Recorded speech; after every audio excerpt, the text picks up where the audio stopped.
Hey, hey, hey, hey, hey, hey! Alright guys. Hey, ito na naman tayo. Guys, galing kami sa market. Namalingki po kami.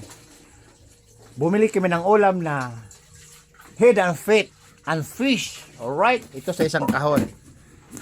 Galing kami sa market. Hindi ko na nagbe-video dun sa may sa market kasi nga maraming bida-bida dun. Masyado nagkakagulo. Masyado na realistic yung buhay natin para natin celebrity artista. Alright? Kaya dito natin nag-video sa binili naming mga ulam. Alright? Ito. Jaran! Wala na dyan. Wala na yan. Wala na yan. Alright, ito yung sinasabi ko sa inyo guys na head and feet from chicken or not dinosaur. Alright? Okay. Next. Isang kahon nga, isang box nga eh. Wow! Ho ho ho! Hehehe!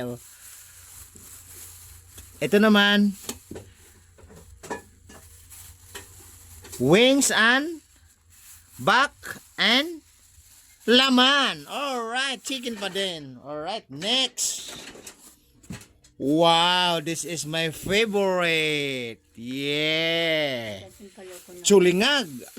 Tulingan. Tulingag tuloy. Alright. Yan ang ulam ni Biyahero Mabunganga, guys, ha? Head, ha?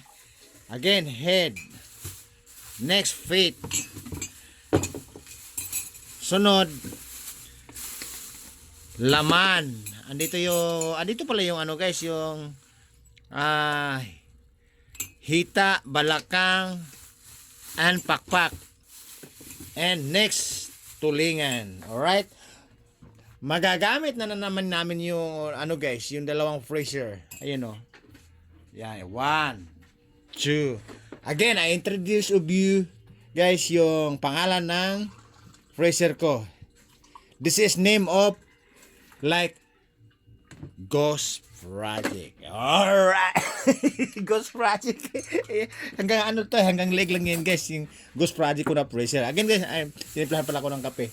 Nawala ako sa memory. Again, ito yung freezer na Ghost Project, and above the man, lampas sa tao, yun ay pork barrel. Alright. Ayun pork barrel, lampas tao yung pork barrel na na freezer. Ito naman, maiksi pa sa tao, Ghost Project. Ayan, ina-assist na yung ulam namin. Ayan. Ito yung head and feet guys. Ito siguro masarap ang soup nito, may sinabawan. Kasi nga, lagi nga tayo sa biyahe, long ride with soup. Always may soup. Pag may long ride, may biyahe. Alright? Tapos ito, magkakape na naman tayo. 2 times na ako nagkakape bago pumunta sa market. At dumating sa market, kape na naman. Coffee is aggressive every day. Alright. Coffee is aggressive every day. May ganon? Sana all. Ito guys, ang paborito ko naman nito, yung ginagataan po siya na may gata from coconut. Ay, kasi ito adobo. Ang style ito guys, para masarap.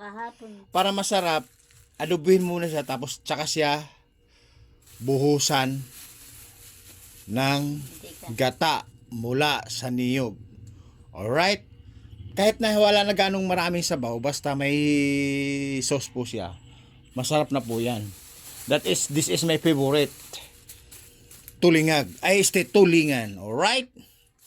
Ito, pang na to guys, pang dalang araw na naming ulam to. Kasi nga, magagamit na naman yung freezer namin na Ghost Project and pork barrel na freezer. Alright?